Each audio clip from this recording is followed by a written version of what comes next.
hop right into this, man. How'd you get into music? Oh, that's a good question. When I was 14 years old or so, my uncle got me into punk rock. He showed me Op Ivy. It was just one of those things where we're talking about music, and I was getting to like thrash metal and all that stuff, right? It was like the very first thing I was into. And he was like, "Yeah, that's cool, but like check out Operation Ivy." And so he showed me sound system, and I was hooked immediately.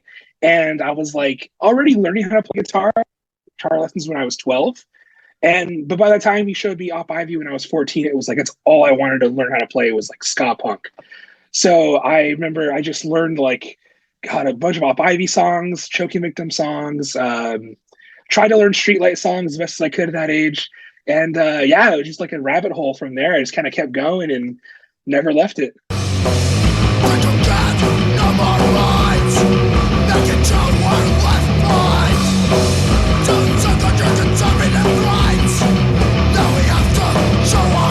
So I'm curious because you told me that you were involved in Relevant Anger, but the only thing I could find was that you helped record the album, the EP, Enough of This in 2014. Yeah, so Dustin, who plays bass in our band, I actually met him through Relevant Anger. We played in that band together, and we both recorded on the demo that was from 2014, maybe 2013. I can't remember. Okay, so Um, sorry, I interrupted. no worries. Yeah, so it's weird because my friend Dahlia, who is like the main person from that band, she like didn't want any of the old stuff to be online, and so that included the demo that me and Dustin played on together. So that's why you can't find it. I was even searching the dark web. That's how I found all the other ones. And so the enough of this EP. Yeah, I recorded that. I think I already had left the band by that point, but they needed somebody to record it, and I just went to recording school, so I offered to do it, and so I recorded it in Dustin's. I think it was his parents' house at the time in his garage, and we just had like a very basic soundboard, and I had no idea what I was doing, and somehow it came together. Word, word.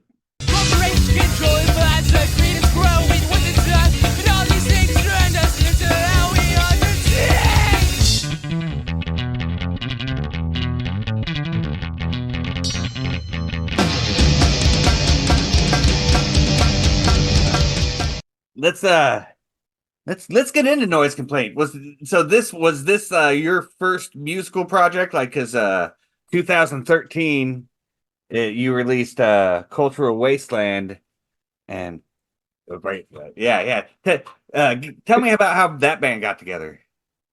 All right, so Noise Complaint started when I've been doing it since I was 16, so it's been my first band. I went to a performing arts high school, and that's when I was like first getting into music and stuff, was when I first transferred over. I was like 15. And so I really wanted to start a band, and I didn't know anybody. And I knew if I went to that arts high school, I could probably find people. And so we had classes where it was basically like a rock band class. We would learn songs and just jam. And then like at the end of the year, we would play it, and we'd play at the Glass House and the Fox Theater. It was super cool. But one of the people who was in that class was our very first drummer. He was our first drummer, yeah. And so he and I linked up, and another friend from my class. Again, I'm like 16. I don't know what I'm doing again. And yeah, I was just like, hey, I want to do stuff like Op Ivy. I was really into like No Cash, things like that. I wanted to do a band like that. And they were like, sure, let's do it. And it was all of our first bands, I think. And yeah, I remember we just go to our drummer's house after school and just like hammer out songs. I would write lyrics in my book after class at home. That's all I would do when I come from school, was like work on music. And so eventually we just kind of like got enough songs together, and we did that EP. The Cultural Wasteland. That was actually a really good. That was a really good. What, 5 tracks? Yeah. Thank you. That fucking rocked it. Thanks.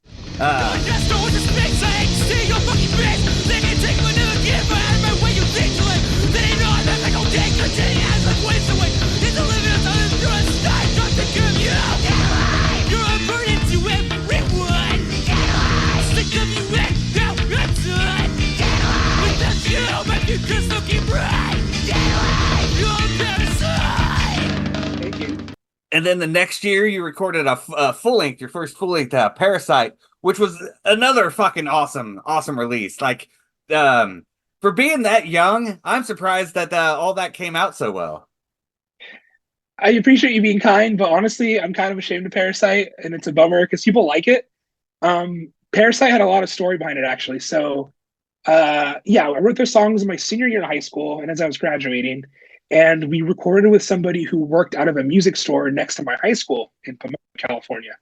And I forget what had happened. I think the hard drive got corrupted, and he lost like most of the tracks, and he lost almost all of the drum tracks, and all he had were stems. And I don't know if you know what stems are, but it's basically like the cymbal, the kick, the snare, all those things, all in one track. And that was all he had. And me being like 18, 19, I was impatient. I didn't want to redo it. I was like, screw it, let's take the stems, give me the stems, I'll do it myself. And then so like we piecemeal it together from like that session. We recorded at my house. We went to the same engineer who recorded the Cultural Wasteland EP and did the rest there. And so it was this like hodgepodge of all these things. And like, I mean, I appreciate you being kind. I was like 19 trying to make it work, and it came out as good as it did. But if I could go back in time, I would redo the record like correctly, because it's kind of one of those things where it's like, damn, if only I was more patient, if only I would have waited a little bit. But it is what it is. You live and you learn.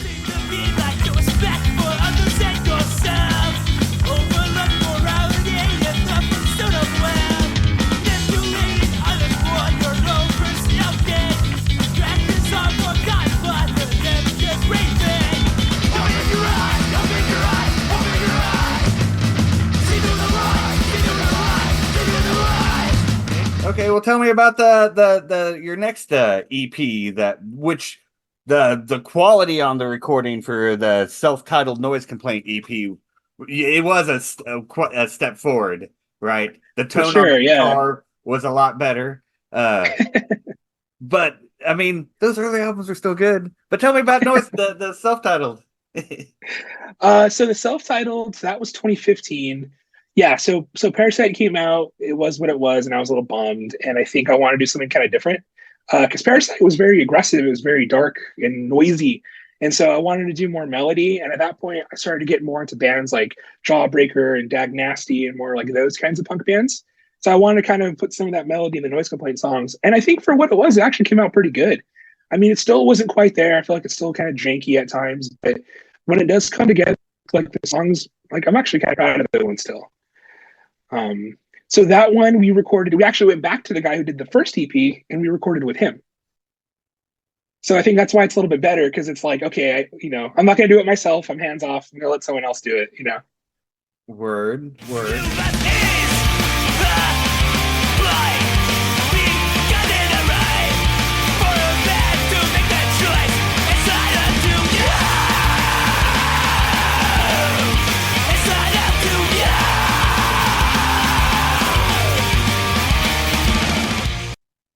And then there was like a little bit of a gap, 4 year gap between that and the next album, Ambivalence, which was a fucking great release. That's the one that I was spinning like all last week in preparation. I was like, yeah, I think I'm gonna pursue this interview because that album convinced me. Um, so Ambivalence, yeah. So that one, I think we started writing songs for that one around 20, maybe like 2017, 2018. And I really wanted to like give it like an honest try and like really kind of put all of our effort into it. So like that was the first time where I was recording on GarageBand. And so I was actually recording to a metronome. I was able to like do multi-tracking and do legitimate pre-production. And so I think that's a big reason why it came out so good, was because I had better tools and I had a better understanding of those tools, that whereas before it was a bunch of kids in a room jamming. And now it's like I have all these things to help kind of make it sharper. Um, and so, yeah, that record, I could go on about that record. I'm so proud of that one. It was like the first one we did. We pressed it ourselves. We pressed it to vinyl ourselves. Um, we A lot of the lyrical content was stuff from the Trump presidency. I mean, that stuff had just happened, and it was just like the perfect time to kind of just vent all this rage and helplessness. And that's where I think I got the name Ambivalence from. Was I felt like I had all these mixed emotions between like the rage I was feeling and the despair I was feeling and like personal loss I was experiencing and all these things. So it really felt like every day I had this like mishmash of emotions, and I'm like, well, Ambivalence, that sounds like a cool record name. And it kind of fit, I guess. Word. I find it funny that you had a song on there about the presidential hijacking when 4 years later, that's all we hear about. It's like, oh, our president, our the election was hijacked when no one, that same group of people did not speak up 4 years before when the same thing happened. Right. You You know know, what's funny too about that song is it actually is kind of like it worked out perfectly because that song was written by Scott, our guitarist, and our friend Brent. They used to have a band called The Shilling, and they were like another crack rock city band, like in the early mid 2000s.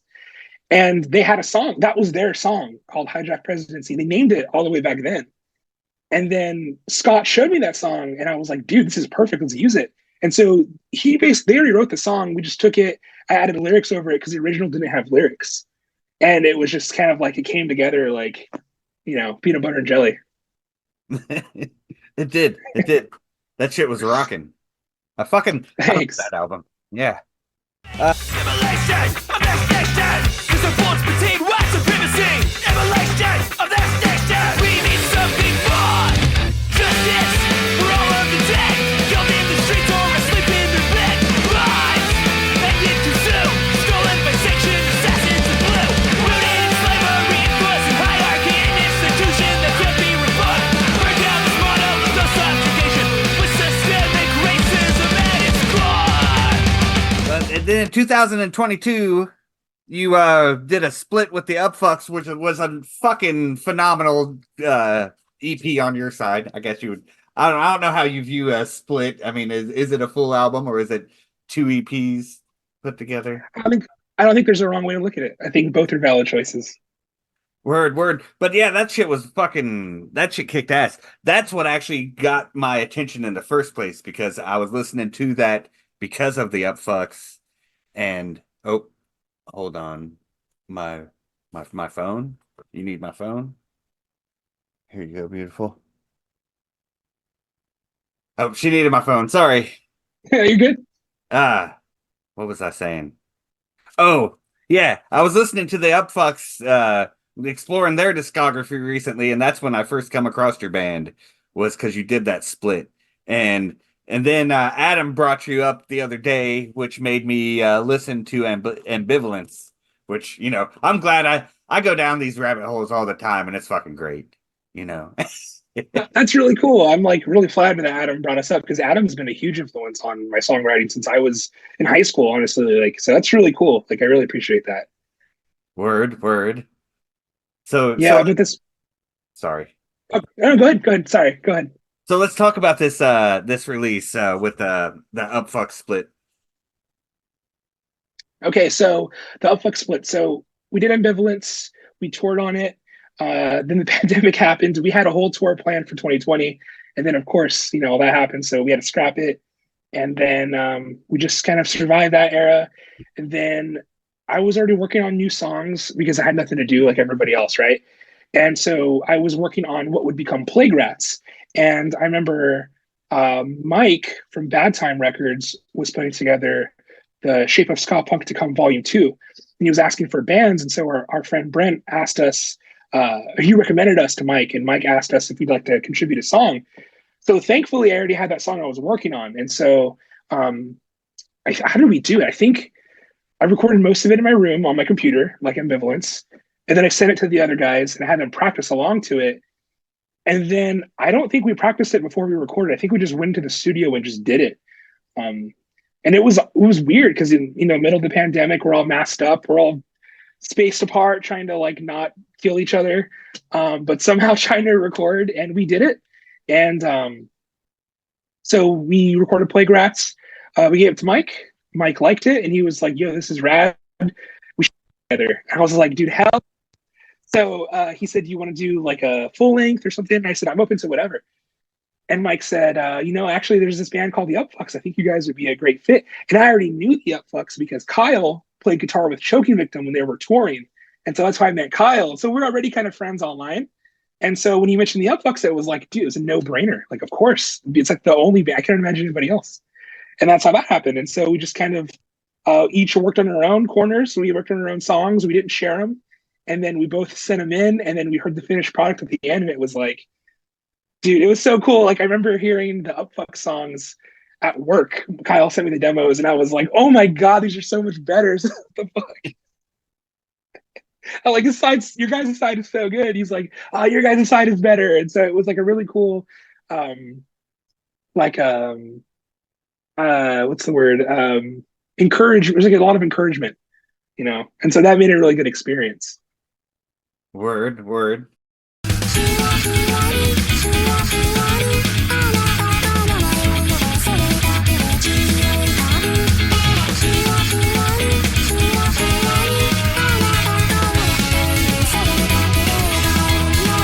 And the only other project part I got for you is Skatsuni Miku. Yeah, How do you say that? Skatsuni? Scots? Scott Sune. Yeah, there we go. Yeah. Yeah. How did you even get involved in that? What's going on there? So Scott Sune Miku's kind of weird because I don't really know who the actual person is. They reached out to me and they said, "Hey, I'd like if you could do some shows as Scott Sune Miku and put together a band, and I'll give you all the files and you just play the songs." And I was like, "Okay, I'll try to find people." So the live band out here, it's me and Nick from Noise Complaint. We play together, and then our friend Brent from Omnigon. And so the three of us play the Scott Sune Miku live show. It's very strange. We don't have a singer. They're not a singer. It's like a computer program. And so the files they sent us, we just play it and then we play along to it. And it's fun. Like, it's a good time. It's weird, but it's really fun to play.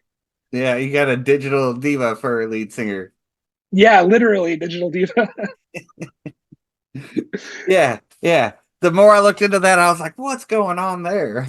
I had to look, Yeah. And so then I had to it's look cool at the because, whole digital diva phenomenon that it was yeah, based around. I was like, it's very strange. But that's why I was drawn to it, is it's so out of the box. It's so creative. And I'm like, man, this is really cool. Like, because I was like Gorillas and things like that, like the animated band, that kind of thing. So it was like, oh yeah, let's do it. This is cool. And so we got to do that song with Will from Stuck Lucky. He played horns on that, and so I got to play guitar for that. And yeah, I got to play guitar in a Scott Sune Miku release. yeah. So that's pretty cool. That's pretty cool.